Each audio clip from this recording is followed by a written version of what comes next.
nacional. Y un día, en uno de esos cafés que todos los que están presentes saben que a Olimpo les gusta mucho, vino a hacerme una visita y yo le dije, ¿y cuándo vas a empezar a escribir? Como lo nuestro es publicar y publicar impreso y publicar en letra escrita, dije, ¿cuándo vas a empezar a escribir? Y dice, no, Olimpo, que es un orador fogoso, no veía pues lo de la escritura como algo que lo entusiasmara mucho. Yo creo que no sentía que movía las masas como usualmente lo hace cuando habla. Y yo me atreví a decirle en aquella ocasión, en aquel café, que la experiencia que tenía ya, y a pesar de que todavía seguía activo en la vida nacional, era importante guiar y que le permitiese al diario El Siglo, el periódico del pueblo, que como ustedes saben tiene una audiencia particularmente importante en nuestro país, recibir todas esas experiencias. Yo creo que se fue muy poco entusiasmado. No soy buen vendedor, así que no creo que lo entusiasme en esa conversación. Sin embargo, el lunes siguiente me llamó y me dijo, me gusta la idea y empiezo a escribir ¿cuándo?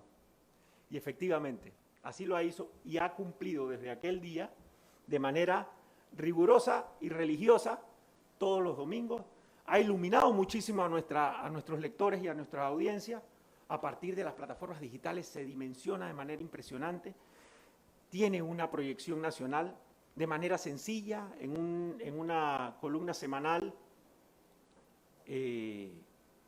escrita también de manera sencilla, ha logrado impactar de manera significativa a nuestros lectores y de eso estamos muy, muy contentos. Porque se trata de él y porque nos permite abrir al debate de ideas, que es lo que queremos. Queremos seguir siendo la vitrina a través de las cuales los panameños se expresan y de esa manera diferenciarnos de otros países de la región donde el debate democrático ha cedido a las luchas violentas. En ese sentido, pues estamos muy contentos de darles la bienvenida hoy, de recibirlos para la presentación y el lanzamiento del libro Los Domingueros de Olimpo, aquí en la casa del diario El Siglo y La Estrella de Panamá. Olimpo, para terminar, creo que le empieza a cumplir al maestro Guillermo Andreve, quien dijo que todo hombre y mujer, seguramente, no lo dijo en esa época, pero evidentemente lo pensó, todo hombre y mujer. Andreve dijo esto a inicios de la República. Todo hombre y mujer que haya tenido alguna participación en la vida pública debería escribir sus memorias. Olimpo no está escribiendo sus memorias, Olimpo está escribiendo el primer capítulo de sus memorias. Así que muchas gracias y de nuevo, bienvenidos todos. Le pido ahora que nos acompañe al licenciado Carlos Atencio, director del diario El Siglo.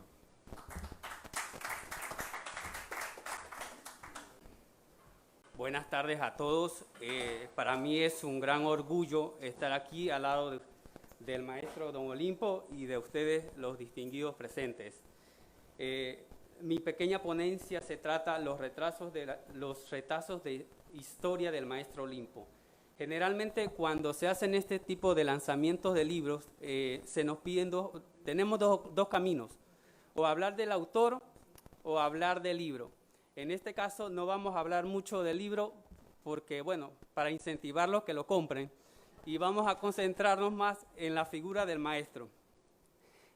Quizás en la sala yo soy el que ha conocido al maestro don Olimpo más recientemente.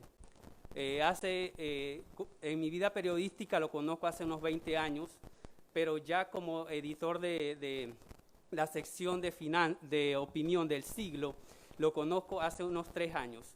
Y de esta experiencia les voy a hablar un poquito. Cada jueves o viernes me llega un correo a mí con copia a Eduardo de don Olimpo, donde él esté en Panamá, esté en Perú, esté donde esté. Y el correo dice, te envía el dominguero de la fecha tal. Después de eso nos llega un mensaje chat, me confirma que llegó el dominguero del domingo tal. O sea, ese es el diario del maestro, porque su columna llegue, porque sus lectores no se queden sin su entrega semanal. Mi sombrero de editor de opinión también me permite otra cosa. leer los domingueros apenas salen de la cabeza del maestro. Y y les digo una cosa, 3 años al frente de esta sección me lleva a conocer la pluma de diferentes corrientes. Aquí nos acompaña la ingeniera Balbina Herrera, que es nuestra columnista dominical también. Y siempre le he admirado a don Olimpo esa claridad que él tiene para presentar un tema en 300 palabras. Puede pasarse unas 20, pero no más. Y sea el tema que sea el tema histórico, sea el tema político, sea el tema electoral, como él lo llama, o sea el tema social, cualquier tema que el maestro nos presente un domingo tiene la claridad que lo podemos entender los que hemos ido a la universidad, como los que han cursado solamente el 6º grado, como los que han hecho el bachillerato. Y esa es una de las cualidades que tiene el libro, que ustedes lo podrán ver a lo largo de sus 200 y tantas páginas. En los retazos de historia del maestro Olimpo, yo concluyo que hay que podemos encontrar lo que llama el maestro Carlos Kazuga Osaga, mexicano-japonés, el buen ser. O sea, en estos textos de Olimpo, lo que nosotros podemos ver es que el buen ser, Olimpo es un buen ciudadano, Olimpo es un buen hermano, Olimpo es un buen vecino, Olimpo es un buen panameño y Olimpo es un buen trabajador. Toda la suma de estos buenos, como dice el maestro Carlos Kazuga Osaga, es lo que nosotros tenemos en esta publicación de Olimpo. Además de eso, ustedes se van a dar cuenta que hay una dosis equilibrada de sapiencia y nunca vamos a encontrar, digamos que esa ínfula de querer decir o mandar un mensaje de que el maestro tiene más capacidades que nosotros o que el maestro ha recorrido más mundo que nosotros.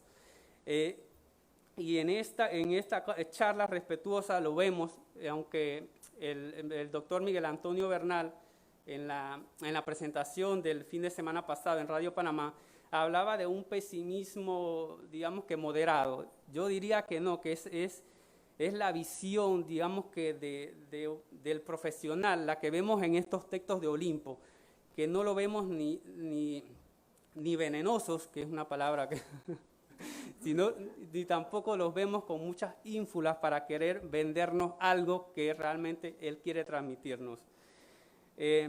Aprovecho esta oportunidad que están ustedes aquí porque de estos columnistas del siglo van a salir otras publicaciones, no solamente, quizás la del maestro Olimpo sea la primera, pero Mariano Mena, otro columnista de los miércoles, también ya tenía una idea parecida, solo que el tema de la pandemia y el tema del virus nos ha pausado todo el asunto y el tema de Mariano sí es mucho más amplio porque él tiene un poco más tiempo de estar como nosotros como columnistas.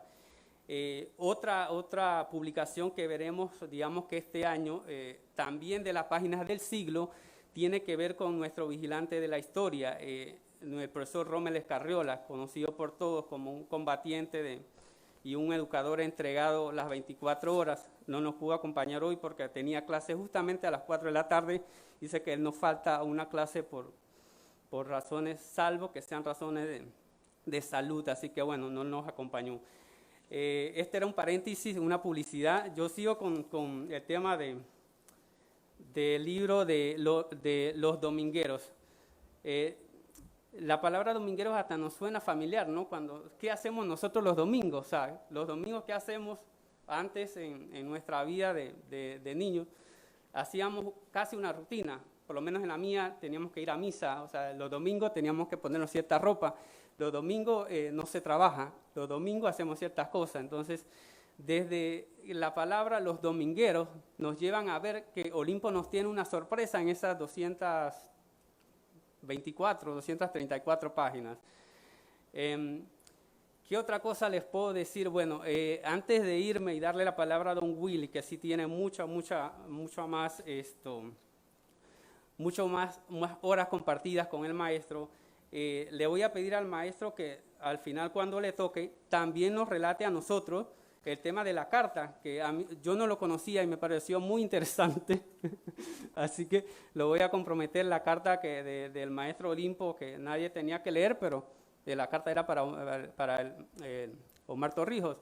Así que ese es un pasaje histórico muy bueno. Y sobre los textos del maestro Olimpo, sin desmeritar ¿cuántos artículos son? Creo que 500. Yo me quedaría con dos, que están casi de los últimos. Uno tiene que ver con un texto que le hace el maestro Olimpo a un maestro, un conocido de él, a Benicio, fue educador primero y después creo que terminó siendo sacerdote, si no me equivoco, donde vemos que el maestro no hace amigos por coyuntura, el maestro hace amigos para toda la vida. Y el otro texto muy bonito es un texto que él hizo sobre el tema de la falta de decisión de los gobiernos para cumplirle a los niños con el nuevo hospital.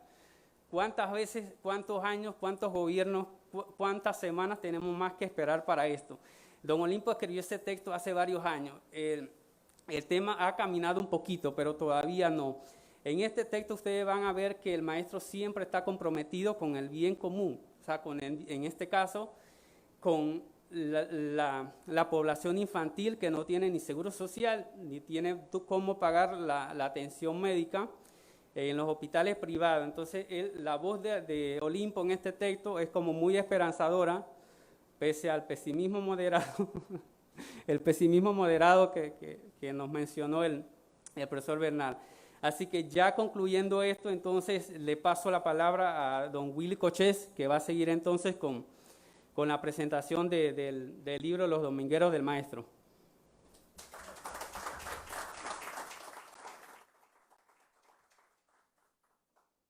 Yo me voy a quitar la mascarilla, porque ya me vacunaron por segunda vez. Me ha prohibido Olimpo que no me pelee con nadie en estas palabras. Para mí, Olimpo, como decía Carlos Atencio, es una parte esencial de mi familia. Lo conozco, tenía que 17, 18 años. Y le hice una promesa, si yo ganaba de concejal en 1968, que lo iba a emplear. Si ganaba, por supuesto, esa promesa quedó en nada. Él relata en este libro algunas experiencias de esa juventud donde él se formó, que fue la democracia cristiana, donde nos formamos personas como José Antonio Sosa, como yo, y que nos hizo darle, como bien decías tú, un gran valor al bien común, a la lucha por la justicia social y la libertad. Y Olimpo tomó quizás caminos diferentes, pero en el fondo siempre hemos convergido en lo mismo, en cosas muy sencillas que me hacen compartir con él. Ahora que veo que el Siglo le va a publicar a más autores, me imagino que La Estrella me va a publicar mis artículos también, ¿no? Me salvé. Así que uno siempre aprovecha y saca algo de las cosas, ¿no? Aquí hay un pasaje de Olimpo cuando fue en las elecciones de 1968, dice Olimpo, el Partido Demócrata Cristiano y Popular postuló al neurocirujano Antonio González Rivera a la presidencia. Entonces el que escribe esta columna era un simpatizante de esa candidatura y de ese partido político. Hicimos muchas amistades ahí. Él menciona aquí dos particularmente. Uno, el padre de uno que trabaja aquí, Leonidas Cajara, y Matilde Segura. ¿Ella vive todavía? ¿Sí? ¿Ah? Sí, pero el Leonidas sí lo he visto por ahí, ¿no? O sea, gente que se formó con nosotros, tomaron caminos diferentes. Comenzamos en la universidad, vino el golpe de Estado, todo se apagó, todo fue persecución, y ellos buscaron otro camino con el Círculo Camilo Torres, un sacerdote guerrillero, y que fue inspiración de mucha gente en Colombia y aquí también, pues, ¿no? Olimpo y yo hemos tenido cosas muy parecidas. Tenemos más de 50 años de lucha democrática, en tiempos donde él no era mayor de edad, porque en ese tiempo la mayoría de edad era 21, y donde yo tampoco tenía 21 en el año 64, que yo creo que tú no llegaste hasta allá, ¿no? Tú ya comenzaste en el 67, y no tenía la mayoría de edad, pero recibimos una excelente formación que nos ha durado por el resto de nuestra vida. Hay muchos en todos los partidos que recibieron esta formación nuestra. Olimpo ha sido de la tesis de la participación. Hay que aprovechar las rendijas, hay que aprovechar toda oportunidad de estar opinando, de estar abriendo trochas, no como muchos que preferían no hacerlo, porque no me dan garantías electorales, no, porque yo le voy a escribir una carta a Torrijos, como lo hizo él, si no me va a contestar, no, y le contestó, y se reunió con Torrijos, y así es que ha vivido su vida abriendo trochas, abriendo caminos, participando, y por eso hemos seguido, en estos últimos años, debo confesarlo, mucho más cercano de él que en todos esos tiempos, que tantas cosas que yo hice por mi lado como diputado, como etcétera, y él como presidente del Partido Nacionalista Popular, como embajador en Brasil, como embajador en Nicaragua, como cónsul en Ho Chi Minh, en Vietnam, como cónsul ahora en Lima.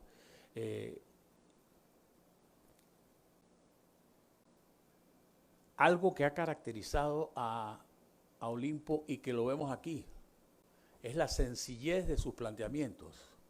Olimpo ha sabido interpretar al panameño común y corriente. Por eso, una recomendación que yo le hago a personas que, como Balbina, están aquí, que aquí la gente no conoce nuestra historia. La semana pasada, o esta semana, escribí sobre el crimen de Remón, de hace 66 años, y la gente no sabía de qué se trataba, porque aquí no nos enseñan de Torrijos, no nos enseñan de Arnulfo, lo bueno y lo malo. Entonces quizás Olimpo, en el umbral de su vida, o en los últimos, como decía el primer ministro italiano Giulio Andreotti en su último libro, decía: mis primeros 50 años en política, como que si fuera a vivir 50 más, pues, ¿no? Yo creo que él puede hacer un gran aporte en escribir, retomando de aquí las cosas de que nos hablan de los tratados, de las reformas electorales, de personajes que lo inspiraron a él, como Diógenes de la Rosa, Marcos Gregorio Magrat, Mario Galindo, Carlos Bolívar Pedrechi, en temas tan sensitivos para la nacionalidad y que hoy no se conocen. Y es una pena, porque el que no conoce su historia está llamado a repetir los errores de la misma. Y nosotros tenemos una responsabilidad, sobre todo en una generación que se está yendo. Y hay un gran vacío que se da, no por culpa de nadie en particular, se da por culpa de todos, que después de lo que ocurrió en 1989, hemos echado a un lado los principios, hemos echado a un lado las doctrinas, las ideologías, para buscar nada más la rebusca y qué hay para mí, etcétera. Entonces yo creo que, en ese sentido, yo creo que todavía gente como Olimpo, a pesar de, yo me siento tan joven como él. Tú te sientes joven, ¿no, verdad? Yo me siento muy joven todavía, y más ahora que me van a publicar el próximo libro aquí en La Estrella. Les quiero decir que mi libro anterior se presentó aquí también. Pasó algo diferente a hoy. Yo creo que tú eres más importante que yo, Olimpo. Porque ese día Eduardo llegó tardísimo. Hoy ha llegado a tiempo. Fíjate tú. Usted sabe por qué Olimpo me pidió que hiciera esto, porque yo le pedí lo mismo cuando presentamos mi último libro. Entonces es una especie de reciprocidad mal llevada, ¿no? Pero me quiero hacer referencia a Olimpo como en una perspectiva que la conocemos, pero no se la decimos. Él es un historiador, nos relata lo que ha ocurrido en el país, como lo está haciendo otro panameño que precisamente está aquí, como Carlos Guevara Mann.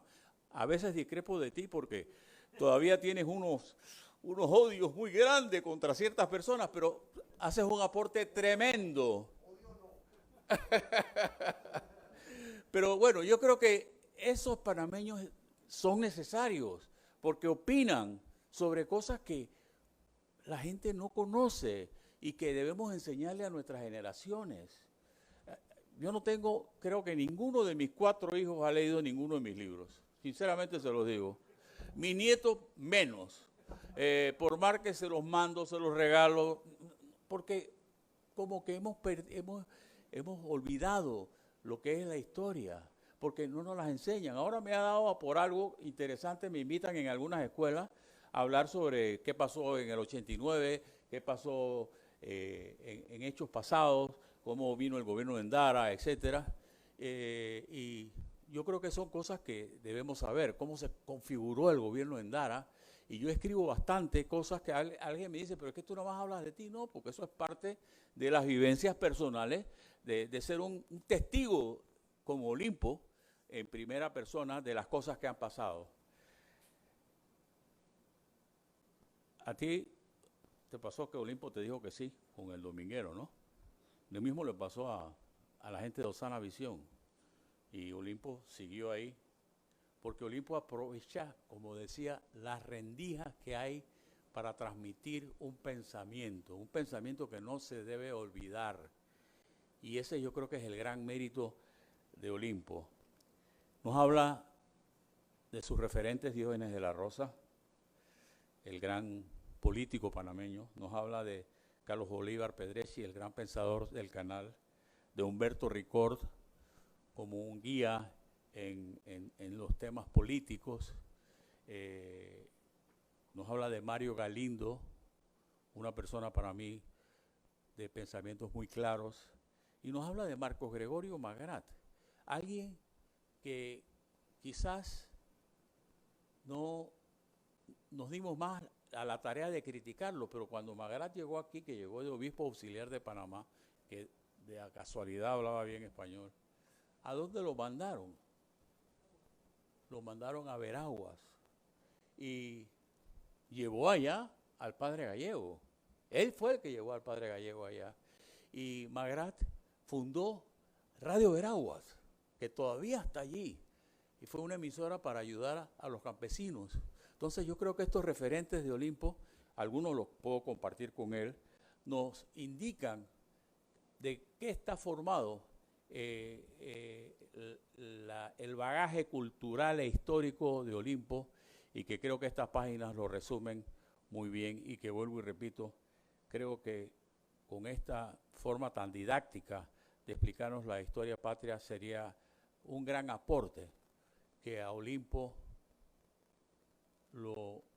así como ayudó a celebrar los 200 años del doctor Justo Arosemena y ha estado colaborando tanto con el Bicentenario, le hagan producir libros de historia, pero sencillos, libros de historia para que conozcamos las cosas que han pasado en nuestro país, que son buenas, que son malas, quitar todas esas telarañas de los tiempos de la independencia, que de vez en cuando uno que otro nos dice que fuimos unos vendidos, etcétera, y todo ese valor que él encuentre, que lo encontramos aquí. Te felicito, Olimpo, un tremendo trabajo. Que Dios te bendiga.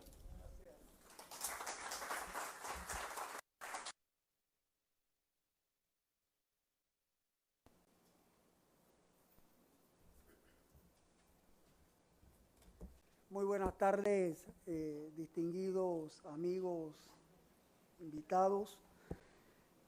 En la tarde de hoy, la verdad que es un honor, un privilegio poder compartir con ustedes algunas de las experiencias que nosotros nos tocó vivir y que seguimos viviendo al lado del amigo, del compañero, del hermano Olimpo Sáez. Yo conocí a Olimpo Sáez en el año 1973, 74, en una visita de esas que él había hecho había retornado a su casa porque él estaba de educador en San Blas. Y lo conozco, conversamos, y como bien ustedes han señalado, Olimpo tiene una actitud permanente de docencia.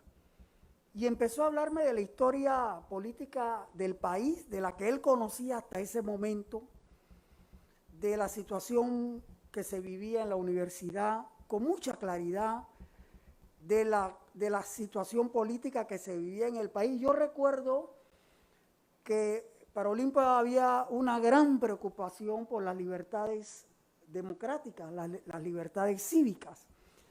Así que ahí lo fui conociendo y terminé siendo miembro inicialmente del Círculo Camilo Torres, un grupo político que él ya había formado, porque Olimpo en eso es experto, ¿no? Funda grupos. Entonces Olimpo ya había fundado el Círculo Camilo Torres y algunos de los que eran miembros del Círculo Camilo Torres, como Raúl Coché, que se encuentra aquí, Daniel Arias, que ya no se encuentra entre nosotros, ya desaparecido, Santander Tristán Donoso, José Álvarez Cueto, entre otros estudiantes de la Facultad de Derecho y otras facultades de la universidad, nos fuimos integrando a la agrupación. Y bueno, ese fue el inicio de este largo caminar, de este largo andar, en el que ya van más de 40 años. Y pareciera que todavía tenemos, como bien ha señalado el amigo Cochés, todavía todos tenemos un largo trecho, porque todavía sentimos la profunda motivación de seguir peleando por las tareas inconclusas de este país, las tareas políticas que hay en este país. Así que conocí a Olimpo allí, hicimos una lucha titánica en la Facultad de Derecho y en 1977, gracias a la oportunidad que tuvimos con otros grupos estudiantiles, en la lucha canalera, en la lucha por los tratados, contra los tratados Torrijos-Carter, pero que nos dio una gran oportunidad esa lucha, porque yo recuerdo que en la primera manifestación que salimos, Olimpo, si mal no recuerdo, fue al día siguiente que el general Torrijos había salido por televisión y había firmado, anunciando pues que los tratados habían llegado a Panamá, nosotros salimos y nos reprimió la Guardia Nacional. Y Olimpo con esa sapiencia, esa visión de luces largas dijo, recuerdo, me dice, esta lucha no la vamos a poder llevar de esta manera. Tenemos que hablar con los militares. Ellos tienen que comprender que si ellos quieren que haya una discusión democrática de los tratados, que todos los sectores participemos. Y recuerdo que en los cabildeos se ideó la posibilidad de poder reunirnos con el general Torrijos. Y efectivamente se hace la reunión con el general Torrijos después de una batahola en la Facultad de Derecho terrible. Torrijos nos estaba esperando creo que desde las 7 de la mañana y nosotros nos aparecimos como a las 11. Pero Torrijos se quedó ahí estoico esperándonos. Lo acompañaban Manuel Antonio Noriega, Roberto Díaz Herrera, el rector de la Universidad de Panamá, Eligio Salas, entre otras personas que recuerdo. Y tuvimos una discusión franca, directa, sobre los problemas del país, sobre cómo íbamos a discutir, cómo íbamos a hacer esa discusión. Y Torrijos, yo recuerdo que ahí, creo que fue en ese momento que nos dijo que nosotros también teníamos una especie de cortocircuito. Cosa que a lo largo del tiempo, pues efectivamente era una realidad, ¿no? Pero Torrijos se comprometió con nosotros a facilitarnos la posibilidad de acudir a los medios de comunicación, de que nadie sintiera temor, de que los dueños de los medios no se sintieran perseguidos ni presionados, de que todos podíamos debatir sin ser objeto de ataques a través de los medios de comunicación. Y recuerdo que al final nos dijo, muchachos, yo les prometo que voy a cumplir, pero yo les pido a ustedes 3 favores. No me digan ladrón, no me digan dictador y no me mienten mi madre. Porque a nadie le gusta que le mienten la madre. Y yo recuerdo que Olimpo se levantó y le dijo, general, por lo menos nosotros le damos nuestra palabra de caballeros que eso no va a ocurrir. Nosotros vamos a utilizar los medios y todo responsablemente. Y yo diría que hasta el sol de hoy, ¿no? Porque, bueno, al final ya Torrijos forma parte de la historia, igual que Arnulfo, igual que Porras. Ya ellos están por encima del bien y del mal. Podremos hacer disquisiciones sobre los contextos políticos que les tocó vivir, pero ya están en la historia, forman parte de la nacionalidad panameña. Así que esa fue una lucha que llevamos, una lucha histórica, y en alguna medida este trabajo de Olimpo representa parte de esas vivencias que políticamente nosotros fuimos formando, porque la lucha política, sobre todo junto al compañero Olimpo, fue siempre de educación política. Que este libro, en alguna medida, es fruto de esa inspiración de Olimpo. Primero del Círculo Camilo Torres, luego de la etapa de la lucha canalera, refundamos el grupo y se llamó el Círculo de Acción Nacionalista. Y finalmente el proyecto político, el Partido Nacionalista Popular. Y después de eso, los que hemos seguido a su lado, a hacer una lucha titánica dentro de otra casa, que en ese momento no era nuestro hogar y de la cual a Olimpo ya no lo quieren ahí, ¿no? Que ha sido el partido Molirena, pero no importa. Olimpo ha seguido, continúa su lucha, es un militante constante y permanente, cree en su lucha, cree en sus metas, cree en los proyectos, y este trabajo, que no es para mí un simple anecdotario histórico, sino todo lo contrario. Olimpo nos deja y le deja a este país, en este trabajo, en este libro, un sinnúmero de artículos que más que históricos son un reto de las tareas que siguen pendientes y de los nuevos proyectos que va a tener que enfrentar el pueblo panameño de aquí al siglo XXI y más allá. Yo creo que ese es el valor de este libro. Este libro es una siembra de escuela política. Debe ser un breviario permanente para la juventud y los jóvenes panameños. Es decir, siempre tratando de nutrirnos de la orientación y de la guía de esos grandes maestros. Por eso, en alguna medida, el reconocimiento que se hace en este trabajo a todos y a cada uno de ellos. Ojalá hayan más Olimpo Sáez, hayan más panameños preocupados como él por la suerte de este país. Es lo que yo pudiera decirle hasta ahora. Muchas gracias, Olimpo, muchas gracias a todos.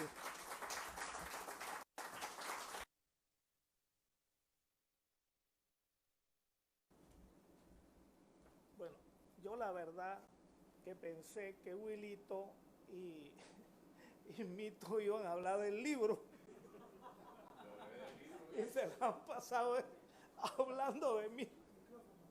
No era ese el interés. La verdad que no. Pero bueno, yo les agradezco esos elogios y esos recuerdos de la militancia, ¿no? Y quiero agradecerle a todos los que están aquí. Eran 20 asientos, así que no se podía invitar, y yo traté junto con Eduardo de invitar un espectro, un poco de todo, ¿no? A mis amigos sindicalistas, a mis amigos del Camilo Torres, a mis amigos del PRD, con el cual hemos tenido una amistad, pues, buena. Ahí está Alma. Alma es perredista a matarse, pero bueno, con Alma siempre, pues, hemos tenido una buena conversación e inquietudes, pues, inquietudes en las cuales hemos compartido. Maivanega, que me ha estado acompañando desde que estoy en la Facultad de Derecho, a pesar que nunca ha sido del Círculo Camilo Torres, porque él es un anarquista, pero siempre ha coincidido en mis luchas, él ha estado ahí. La inspiración de lo que me pedía Carlos, la inspiración de escribirle una carta a Torrijos fue obra de Miguel Vanega. Yo en mi cabeza nunca pensé en eso, porque, bueno, vi a Torrijos como que estábamos enfrentados a él y Vanega llegó un día después del 23 de octubre que habíamos visto los resultados y Vanega me dice, Olimpo, pídele una cita a Torrijos. Entonces yo le digo a Vanega, ¿y cómo se la voy a pedir si yo no sé? Yo no tengo ninguna amistad con Torrijos. La primera vez que yo vi a Torrijos fue el 14 de septiembre del 77. Fue la primera vez que yo me topé con Torrijos. Y digo, yo no tengo ninguna amistad con él, yo no tengo ningún vínculo para llegar allá. Dice, bueno, escríbele una carta, pues, y dile en la carta lo que queremos, a ver si nos podemos seguir aprovechando los espacios para seguir hablando de los problemas del país. Y me pareció, digo, bueno, una carta sí es mejor porque uno la puede mandar. Y entonces yo comenté con el Círculo Camilo Torres, oye, Maivanega me ha venido con este tema. Entonces el Círculo dijo, buena idea. Bueno, vamos a hacer la carta, pero tú tienes que firmarla, porque a quien conocen es a ti, no a nosotros, así que tú tienes que firmarla.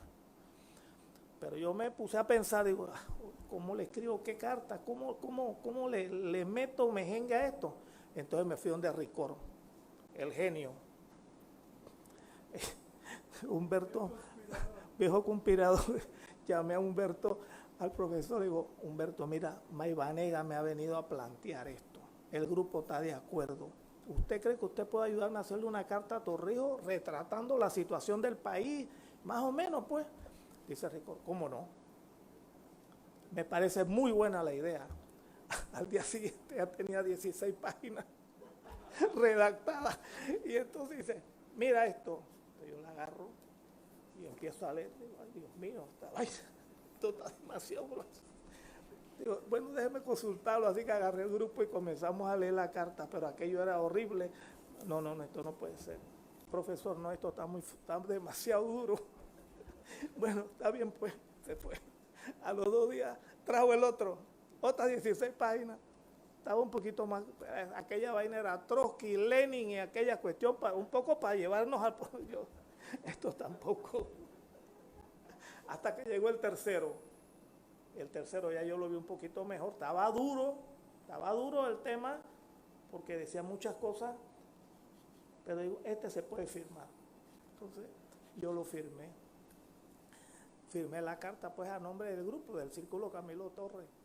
Bueno, ahora, ¿cómo la mandamos?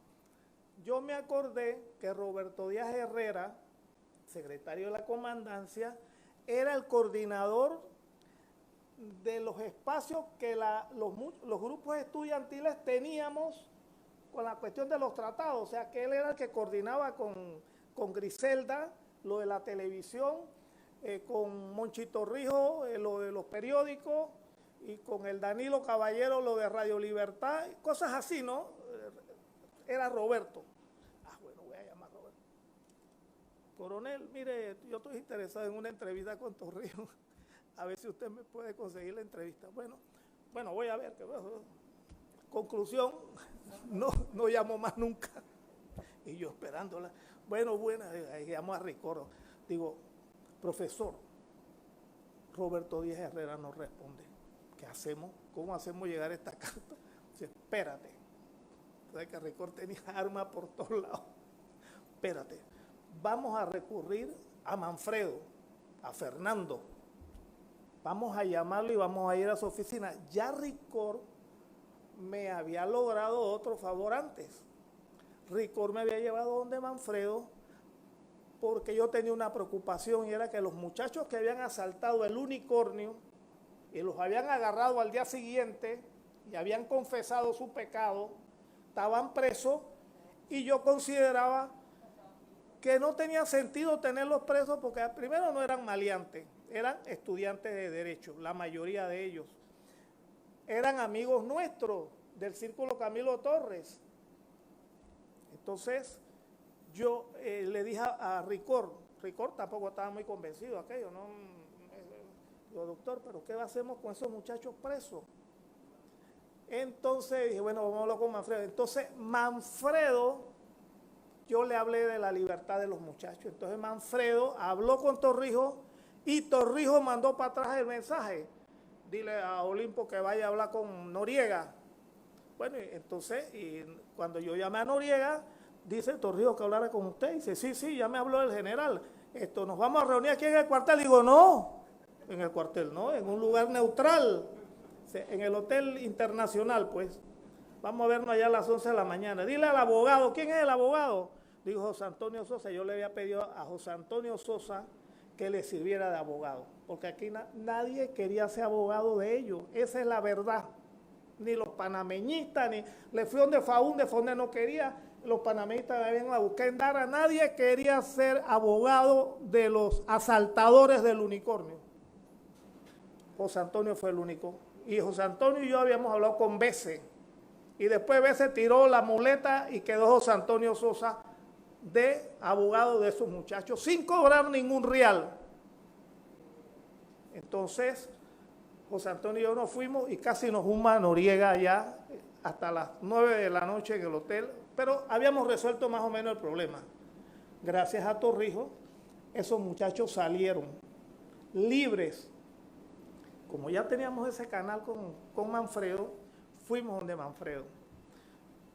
Pero ese Ricor era un genio, dice, este sobre tiene que estar lacrado, como en los tiempos y agarramos un sobre y le metimos una lacra para que Torrijos se diera cuenta que nadie lo había leído, porque si no se hubiera dado cuenta.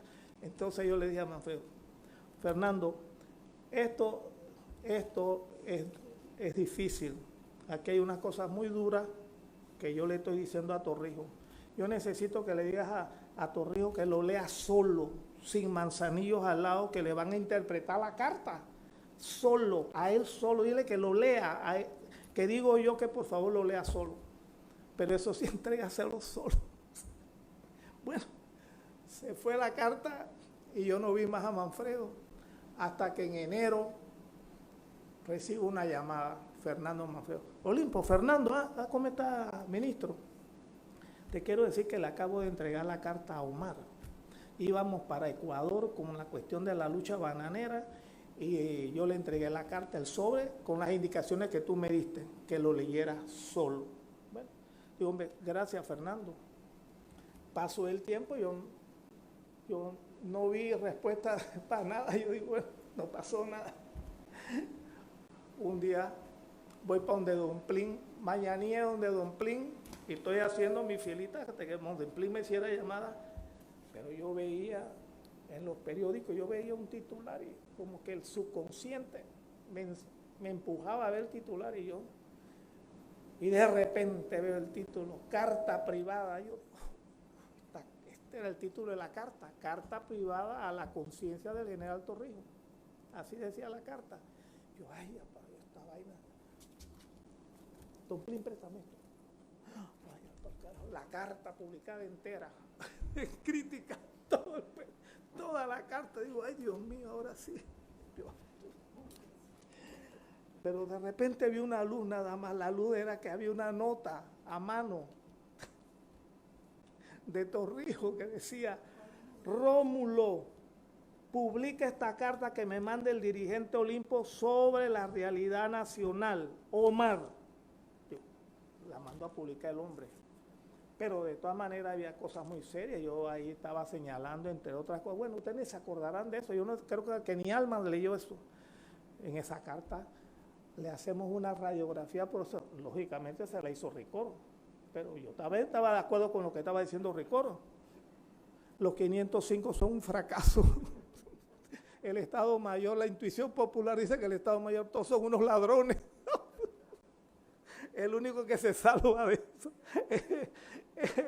el coronel Florencio Flores Aguilar, sus ministros de Estado, no sé qué, con excepción de los ministros de Estado, con excepción de hombres capaces como el Toro Valladares, que ni lo conocía yo, Rolando Murga, sí lo conocía, Raúl Rodríguez, Fernando Manfredo, que no sabía que yo lo estaba metiendo en la carta.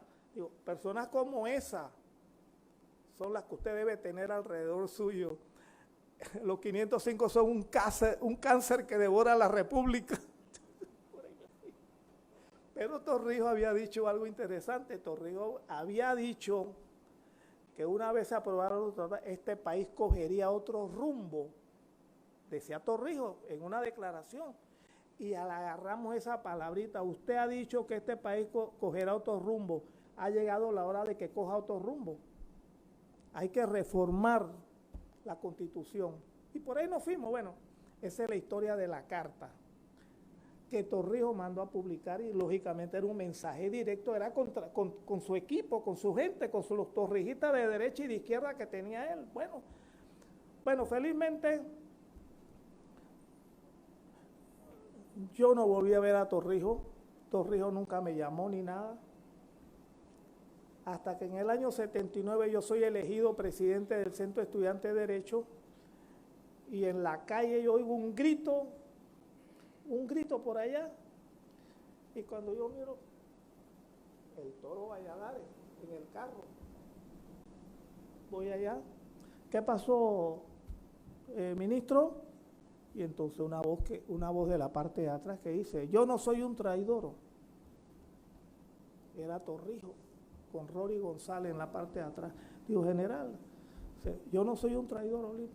Yo le dije, general, ¿cuándo nos reunimos pues para conversar, para discutir? Yo te aviso, pero nunca me avisó y se murió. Y yo me quedé sin ver a Torrijos y sin hablarle a Torrijos. Bueno, yo lo que quiero decir que esta carta, cuando uno lo ve a distancia, ¿no? Ya con el tiempo uno se da cuenta todo ese proceso que empezó Torrijos, que la gente no lograba ver, no lograban entender. Yo pienso que nosotros lo vimos a tiempo y lo quisimos hacer, bueno, ya sabemos toda la historia que Milton la narró allí. Bueno, yo quiero decirle que este libro pues lo hice con la idea de resumir un poco de esas ideas que uno tiene y que uno quisiera que no murieran y lo hice pues. Lo hice en Lima. A diferencia de lo que Cochet está pidiendo que le paguen el libro, quiero decirle que este lo pagué yo. Este libro lo pagué con el salario que el gobierno me da como cónsul general.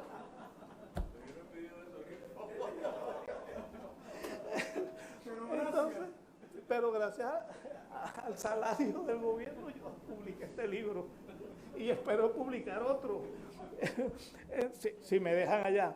Entonces, esto quiero decirle que, bueno, yo me complazco que Eduardo ha querido hacer esta presentación, como la de Edwin, que quiso hacerlo por radio, porque yo no tengo mayor interés que hablen de mí, sino que me gustaría, como aquí se ha dicho, es que otros escriban sus experiencias, escriban su testimonio. Este país requiere testimonios de quienes hemos luchado. José Antonio debe escribir, no escribe, se mete en el valle, está tuiteando, escribe tus memorias, tus recuerdos. Balbina debe escribirlo, tal vez que escribe por lo menos una columna. Pero todos nosotros los que hemos tenido cierta vida pública, debemos exigirnos escribir lo que hemos hecho, bueno o malo. Y ya tenemos una edad en la que ya es para adelante. Lo que nos queda es para adelante, es muy poco. Bueno, escribamos antes de morir, nos dejemos algo dicho, ¿no? Bueno, yo les quisiera agradecer a todos ustedes que están invitados con corazón, con el cariño, porque cada uno de los que ustedes están aquí, algo tienen que ver con mis ideas, algo tienen que ver con mis preocupaciones, algo tienen que ver con mis ilusiones. Empezando pues con el Círculo Camilo, empezando con la Juventud Demócrata Cristiana, tengo a Wilito y tengo a José Antonio. Con José Antonio compartí una serie de experiencias enormes con José Antonio. Con el movimiento sindical, bueno, con Nelva, que ahora además de lo compartí con lo de maestra, pues el movimiento de educadores, que ella estaba siempre ahí, como una hormiguita, ahora es dirigente sindical y comparto con ella todas esas inquietudes. Luego con Aniano, que lo vengo conociendo de oídas y después pues lo he visto más personalmente y creo que como dirigentes sindicales pueden hacer mucho más por el movimiento sindical que cada día yo lo siento más débil, ¿no? Tengo aquí a Edith, la conocí en Río de Janeiro, panameña, preocupada, pintora, después de ser contadora, no sé qué, auditora del banco, se casó y se fue para allá y allá se convirtió en pintora de las cosas nuestras. Y se regresó, ahora enviudó, está aquí en Panamá y hemos tenido buena idea y hemos compartido. Entonces también aquí hay otra dama, hermosa dama, que se llama Mireya Rodríguez Montesa. Ella me acompañó siempre en el Círculo de Acción Nacionalista. Tenía un grupo de mujeres, las chicas del CAN.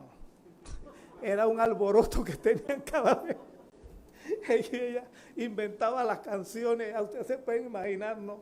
Con aquellas motivaciones coloradas y rosadas de la campaña política del CAN, y hemos sido grandes amigos. Entonces, bueno, con Alma siempre algunas acciones e inquietudes políticas con Alma.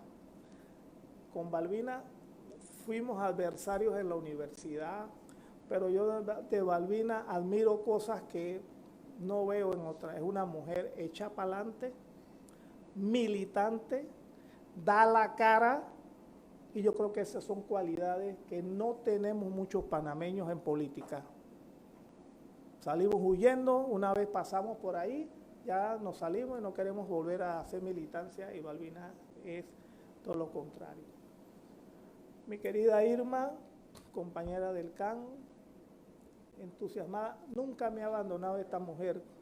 Los maridos la han ahuyentado, no quieren que milite, y cada vez que yo aparezco con una locura, ahí está Irma Araúz con su mamá, y a pesar de todos los problemas, ahí está Irma Araúz, la quiero mucho siempre. Duende Garrido, que llegó al CAN también, hemos tenido una amistad enorme, compartiendo todas estas inquietudes, y por eso están invitados a este actito que hicimos. Omar Estrada, que viene de Los Pozos, le tengo una gran admiración porque este es un muchacho humilde, pobre, de allá de Los Pozos, graduado de ingeniero agrónomo. Con el gobierno de Endara le conseguí un trabajo en el MIDA. Allí empezó a ver el negocio de las exportaciones y hoy es un gran exportador de sandías. No tiene tierra, no tiene millones en el banco, yo no sé cómo hace para pagar la planilla. Es un maromero de la finanza, un guerrero, y siembra casi 100 hectáreas de sandía para el exterior. Esto es maravilloso. O sea que sí se puede hacer cosas en el pueblo, después cuando hay corazón, cuando hay deseo de superarse. Carlos Guevara Man, un compañero que escribe, que se preocupa, y me agrada tanto siempre verlo ahí peleando, y como bien decía Wilito Cabeza, hay cosas que no se olvida Guevara Man, y que cuando yo leo a Guevara Man y me pongo yo a ver, digo yo pensaba así cuando era pelado. Ya a estas alturas yo veo las cosas diferentes. Ya yo lo veo más de buscar acuerdos, de buscar entendimiento, de buscar salida, de buscar acuerdos entre todos, que esto no es de un grupito, sino de un esfuerzo de un pocotón de gente que tenemos que sacar al país del hueco. El país está tan fraccionado como el Perú, de donde vengo. Es un fraccionamiento horrible esta sociedad nuestra. ¿Cómo podemos construir un país con tantos pedazos, con tantas ambiciones de grupitos? Bueno, Lisímaco, un guerrero del partido Molirena, fundador, etcétera, con sus características. Luis Eduardo ha sido un diputado que se ha esforzado por ser lo más ecuánime y también abierto a todo esto. Y bueno, hemos estado en esta lucha todos, ¿no? Aquí está Raúl Cochés, bueno, Abuelito lo conocí primero, pero después Raúl entró a la Facultad de Derecho. Entonces con Raúl ahí hicimos muy buenos trabajos. Raúl es un gran pensador, pero se queda pensando. Escribe de vez en cuando, pero no organiza ese pensamiento que él tiene, porque lee bastante, pero no logra organizar ese pensamiento que tiene, que él lo confronta permanentemente con la vida de trabajo que ha tenido, porque ha sido un gran trabajador, como lo fue su padre, un gran trabajador. Entonces, bueno, y todos nosotros somos un grupo de amigos que hemos trabajado, nos lo hemos zurrado, y todos venimos de abajo. Todos los que estamos aquí venimos de abajo por encima del apellido Cochés, pero estos Cochés no es millonario, vienen de abajo. Si el papá era un hombre trabajador que terminó siendo banquero, sin ser banquero de oficio, o sea, terminó siendo un banquero, pero no millonario. Guevaramán suena como que tiene plata. Guevaramán, si no trabaja no come. El otro que suena como un rabi blanco, José Antonio Sosa,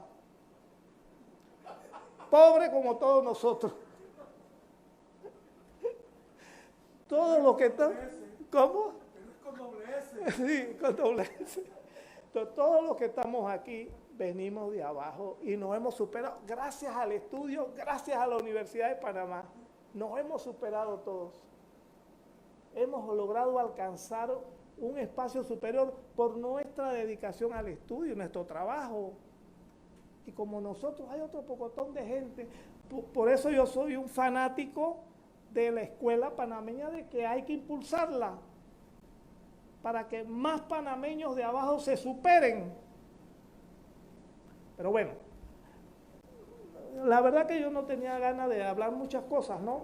Porque pero que sí quería mencionarlos a todos, porque todos son mis amigos y todos se merecen esto. Se merecen que yo diga muchas cosas más de ustedes. Pero habían tantas cosas que decir, ¿no? En el último año el pagadero de café mío era Wilito, porque él mismo, como él quería hablar conmigo, condición, él tenía que pagar el café.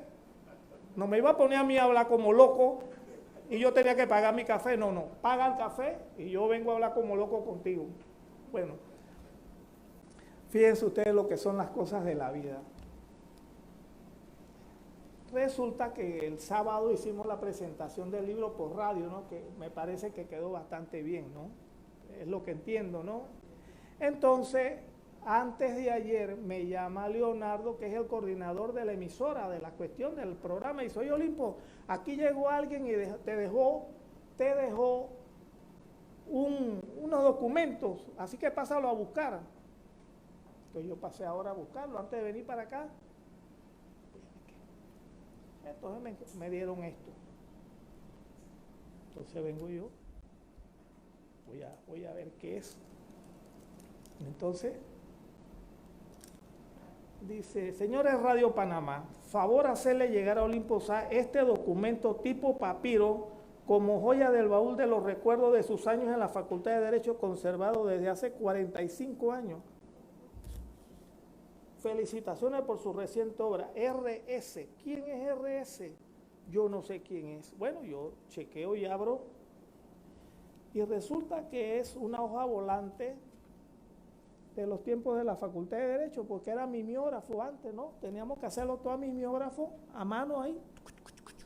Entonces los compañeros se rotaban el espacio para poder sacar 1000 hojas volantes, 2000 hojas volantes, que eran 4 remas de papel. Cada rema de papel, 3 y pico, más o menos, 2 y pico. Pero ni eso se tenía a veces. Bueno, y con esa plata entonces uno tiraba la volante.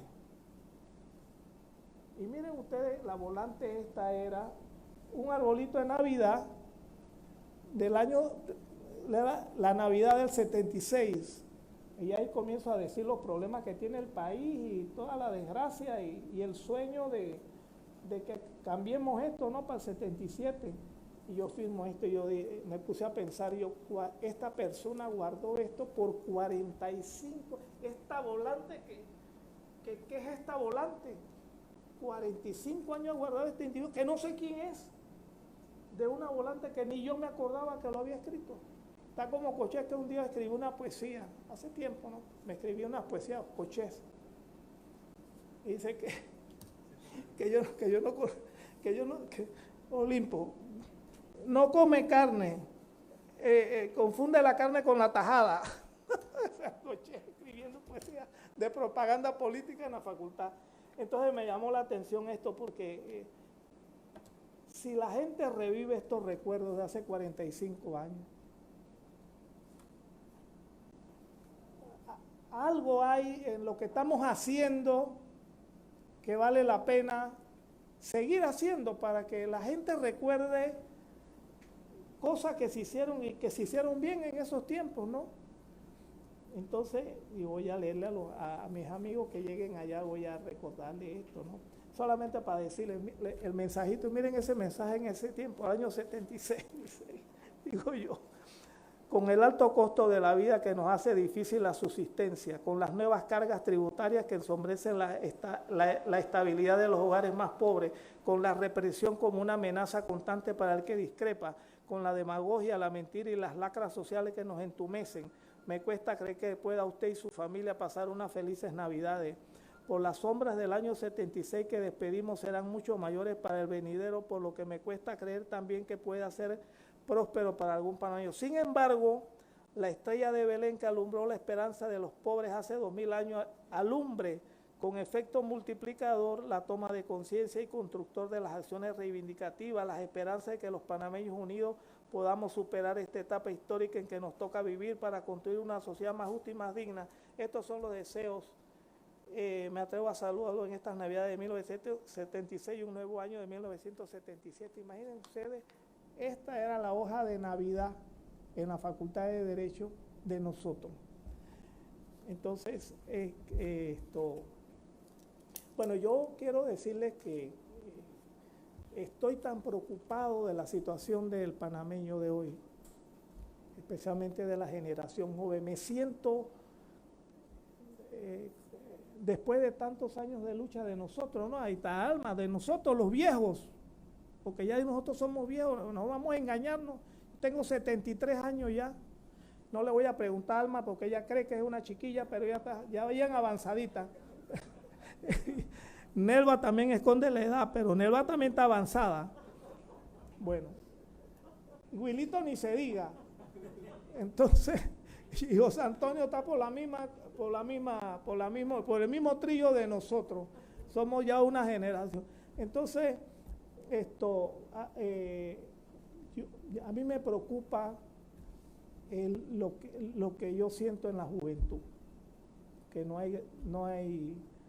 hay preocupaciones de grandeza, por lo menos como nosotros la teníamos en la universidad, ¿no? Peleábamos contra Torrijos, pero había un sueño de que nosotros íbamos a hacer la revolución, que íbamos a tumbar la dictadura y que íbamos a hacer una revolución social y que bueno, íbamos a hacer grandes cosas, ¿no?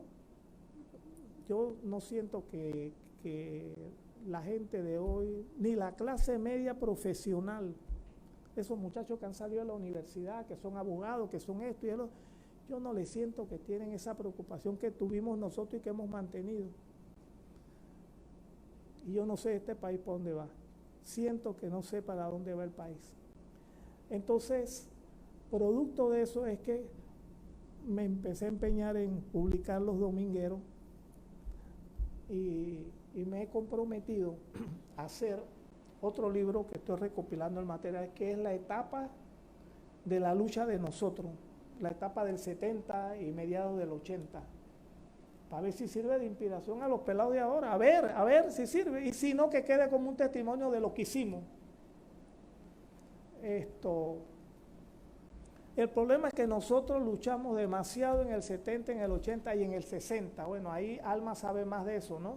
La generación del 60, ¿no? El Frente de Reforma Universitario. Y Wilito sabe algo más de eso y José Antonio, porque contra el Frente de Reforma peleaba en la Juventud Demócrata Cristiana, que después se convirtió en Movimiento Social Cristiano Universitario. Esas eran las fuerzas que se encontraban allá. Yo cogí el pedacito último. Entonces, esa generación peleó ideológicamente, pero peleó más. Y tenían un proyecto del país que querían, lo que querían. Nosotros hicimos algo parecido entre el 70 y el 80. Pero la democracia que se conquistó después, se lo dio gratis todo a los pelados que venían. Esos pelados tienen democracia, libertades democráticas, van a votar, nadie los persigue. O sea, tienen una democracia y algunas ventajas que nosotros no tuvimos. Nosotros no teníamos computadora, teníamos que estudiar en los salones de la universidad porque en las casas donde vivíamos no había facilidad para estudiar. Por lo menos, bueno, voy a decirle una experiencia en la Facultad de Derecho cuando queríamos estudiar porque venían los exámenes, no teníamos dónde estudiar. Y Coche nos metía en su casa, que estaba más arregladita que la de nosotros, y nos metíamos a estudiar un grupo de muchachos en la casa de Raúl, ahí donde la mamá en San Francisco. Allá nos sentíamos muy bien. Teníamos la sodita y las cositas y ahí estudiábamos. Pero la mayoría, ¿dónde estudiábamos? En la Facultad de Derecho hasta altas horas de la noche, porque ahí teníamos luz, aire acondicionado y teníamos el espacio. Entonces, yo creo pues que debemos comprometernos en ser más docentes. Nosotros los que tenemos la experiencia de la vivencia esta, yo creo que hay que aprovecharse de los medios para hablar de nuestras experiencias y echar para adelante, que los muchachos o la gente que nos escuche entienda que la vida es más dinámica, ¿no? Que hay que tener un proyecto de algo. Yo veo a la gente hablando contra el gobierno y los del gobierno hablando contra la oposición. Pero ¿qué proyecto hay en el medio para rifárnosla? Para rifárnosla por uno u otro proyecto. ¿Qué hay de fondo? Yo pienso que esa es como una tarea que tenemos que proponernos nosotros de ver cómo podemos echar para adelante. Y yo ando con ese pensamiento de que antes de morirnos debemos hacer algo. Yo todavía creo que se puede hacer algo. Pienso que podemos hacer algo, que debemos hacer un intento. Claro que no lo veo tan cerca, ¿no? Porque veo que estamos demasiado divididos. Pero bueno, el político tiene que, el verdadero político tiene que soñar. Si no soñamos, entonces, ¿qué sentido tiene el verdadero político, no el politiquero? Si no soñamos, ¿qué pues? Mirar el presente con complacencia, no me parece que ese debe ser el papel de nosotros. No de nosotros, por lo menos de nosotros. Y por eso pueden hablar de Wilito, pero Wilito está en la pelea, está de frente, exponiendo sus ideas, enfrentándose con sus adversarios, con lo que sea. Lo mismo que la Chola Balbina. Pueden decir de Balbina lo que quieran, pero está ahí enfrente peleando, dando la cara. Que eso es de admirar. Y de Guevaramán, bueno, Guevaramán también, pues, Guevaramán está en una posición más académico. Bueno, esa es su trinchera de pelea, la academia, y está bien. Y Nelva, que es una hormiguita, está trincherada en el sindicalismo, y Aniano, pues lo veo cada vez más activo. Yo espero pues que la pelea esa tenga algún resultado, ¿no? Para los demás. Bueno, estoy hablando demasiado, yo creo que se está acabando el tiempo y quiero agradecerle a Eduardo por haberme invitado a hacer esto, ¿no? Y a Carlos por soportar todos los domingos la columna, y a los que me han querido leer, gracias también, y a ustedes por asistir, acompañarme en este lanzamiento, también gracias por acompañarme, ¿no? Créame que esto se ha hecho con el corazón y todavía soñando de que hay algo que se pueda hacer más allá, que todavía se puede hacer cosas. esto, y bueno, y muchas gracias pues por estar presente con nosotros aquí.